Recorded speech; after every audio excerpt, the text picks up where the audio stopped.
Hello students, class 9. As I told you that I will make a video on Rutherford's alpha particle scattering experiment. I have already discussed about this in the online class, but I thought to make it visualize with the figure. So actually what is Rutherford's alpha particle scattering experiment? It is an experiment to know more about the atomic structure. Before Rutherford, we came to know about the atomic structure of J.J. Thomson. According to J.J. Thomson, we can say the model of an atom as J.J. Thomson's model, or we say plum pudding model. About this I have already discussed. So plum pudding model means suppose this is according to J.J. Thomson, a circular spherical shape can be considered as atom, where the positive charge is the whole sphere and negative charges are embedded in it like this. So this is known as plum pudding model or watermelon model. These are the resins present in the pudding. So previously this model everyone used to think about an atom. But later on, Rutherford has done some experiment, and according to that experiment, this model has been proved as wrong. So what has he taken for the experiment? A source of alpha particles. Now what are alpha particles? Alpha particles are actually helium plus 2 particles. Helium-2 positive particles are known as alpha particles. These kind of particles are released from radioactive elements. There are certain elements which are called radioactive elements which releases some special kind of rays from them. Those rays are known as alpha rays, gamma rays and beta rays. 3 kinds of rays are there. Alpha rays means helium-2 positive particles, they consist alpha rays. As it is having some mass, so definitely it will have the capacity to strike something or to apply force on something. So this one is alpha particle. About beta and gamma we will learn later on also, but I can give you a small hint. Beta particles consist of electrons and gamma particles consist of radioactive electromagnetic rays. Particles, we cannot say them that they are the particles containing any mass. Now we will study only about alpha particles, that is helium-2 positive particle. So this is a box taken. Inside the box a radioactive element is there. And we can't see, but there is a hole here. Through this hole the alpha particles are coming. Okay, and this one very thin foil of gold has been taken. Rutherford took a very thin foil of gold, and the thickness of the foil is too small. It is 2.1 into 10 to the power minus 7 meter. Very thin, very thin. If I convert it into millimeter, then it will be 2.1 into 10 to the power minus 4 millimeter. So you can't imagine the thickness, it is that much thin. Okay. So when the alpha particles are going to strike this gold foil, then what will happen to the alpha particles after striking the gold foil, that we are going to study. So around the gold foil, one collector, or I can say one screen has been taken in a circular form. This is the gold foil around which in a circular form a screen is there. Okay. Now in this screen, a layer of zinc sulfide has been taken. Layer of zinc sulfide has been put on this screen. What is the function of this zinc sulfide? Zinc sulfide helps to illuminate the rays. When the alpha particles are going to fall on this zinc sulfide, the rays will be illuminated and we can count that on which position how many rays are striking or where the maximum number of alpha particles are going to strike. This is a very small slit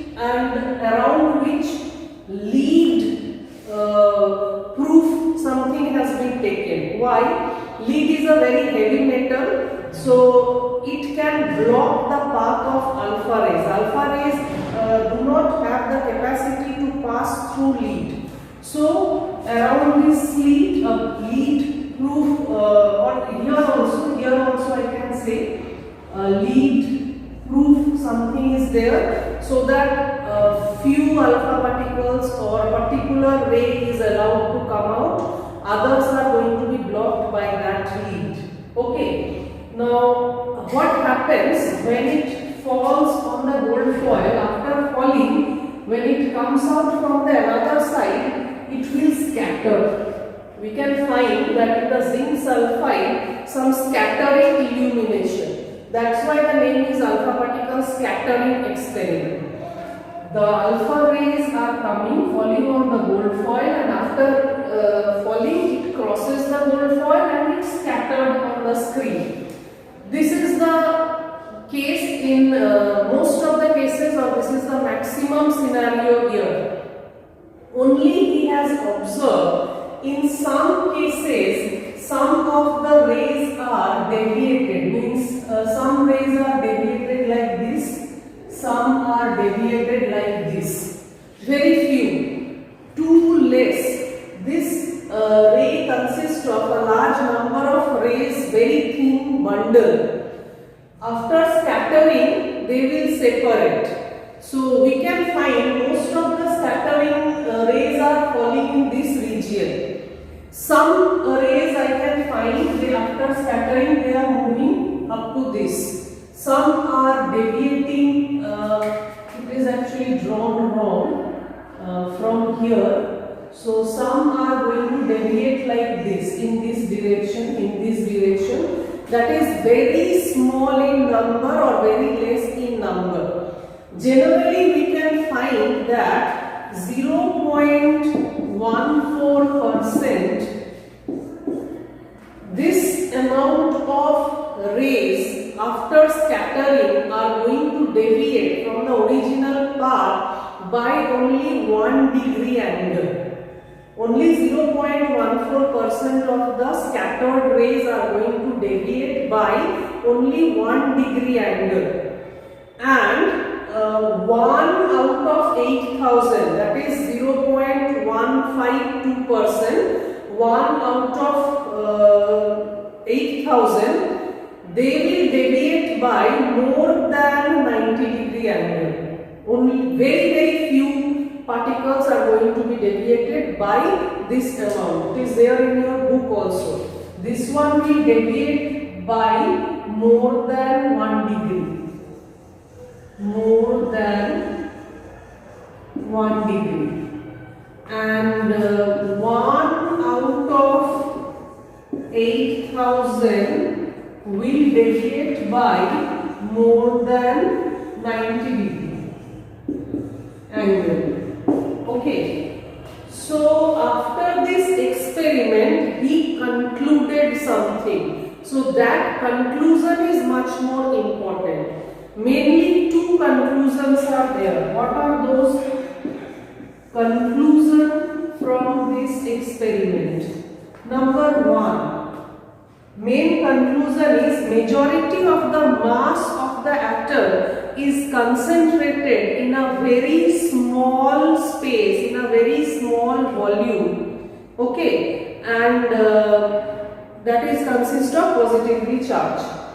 Very small positively charged region. So the majority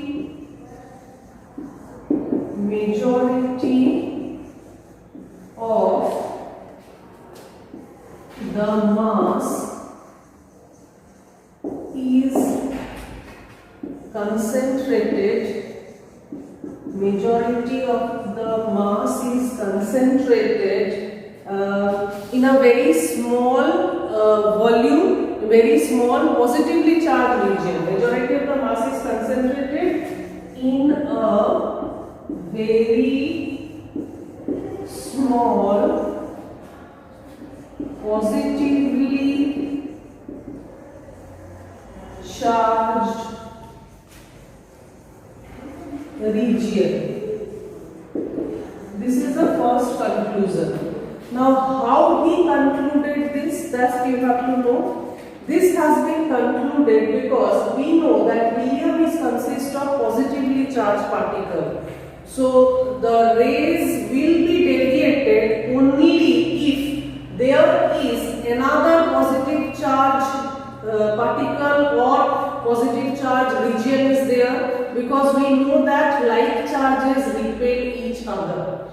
So definitely there must be something in the gold foil, there must be a space where the positive charge is there and the positive charge is going to be repelled, and then only the deviation is possible.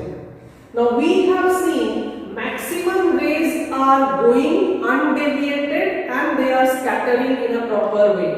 When maximum rays are traveling undeviated, that means most of the spaces in an atom might be empty. There is nothing to block the path of the alpha rays. So, as there is nothing to block the path of the alpha rays, the rays are traveling undeviated properly and scattering can be seen. That's only very few number of rays are going to be deviated. Few are going to be deviated by more than 1 degree and very few are going to be deviated by more than 90 degree. So those who are deviated by more than 90 degree, definitely in that place positive charge is there. That means in the whole atom a very small space is there for the positive charge to be concentrated there. Okay, understood? Definitely there must be a very small space in the whole atom where all positive charges are concentrated, and that much small space is blocking the path of the alpha rays, and that's why very few rays are going to be deviated completely. So this is one of the conclusion. Another conclusion he gave, that is directly not related to this experiment, but he gave the conclusion, or he told us about that as the whole mass is concentrated at the center and that is positively charged, so where the electron will stay. So he told that the center where the positive charge is concentrated, that is known as nucleus. Around the nucleus, electron revolves in different orbits or different paths. This is the second conclusion. So second conclusion is the center of the atom where positive charge is concentrated,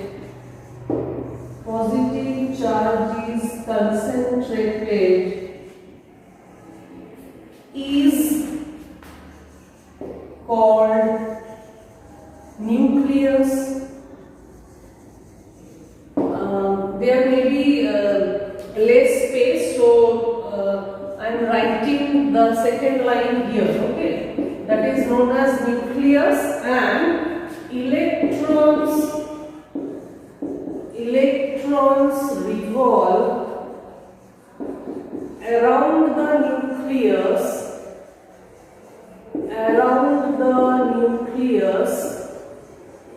in different orbits or paths, as we have seen in case of solar system, where sun is at the center. Around the sun, planets revolve in different orbits. Similarly here, according to Rutherford, the structure of an atom is such that atom is like a spherical, atom is having a spherical structure where at the center there is a nucleus, and at the center the whole mass and positive charge is concentrated. Around the nucleus, the electrons revolve in different paths or orbit, just like in the planetary system. At the center, sun is there. Around the sun, different planets revolve. Now, how can you say that mass is also concentrated at the center where the positive charge is there? As I told that most of the rays, they are not going to be deviated, they are going without undeviation and scattered properly. If there would have been mass other than the center somewhere else, so that mass could also give some obstruction in the path of the alpha rays. So as I told that most of the rays are just going straight and then scattering. So that means that space is empty, maximum space of the atom is empty. Mass is also not concentrated at those space. Okay. So I hope you have understood it properly. This is a very important experiment. Various questions can be formed from this experiment. Actually, later on it has been proved that this is also not the correct model of atom. He has also certain drawbacks. So we will discuss about the drawbacks and new model on in my next video. Okay, thank you.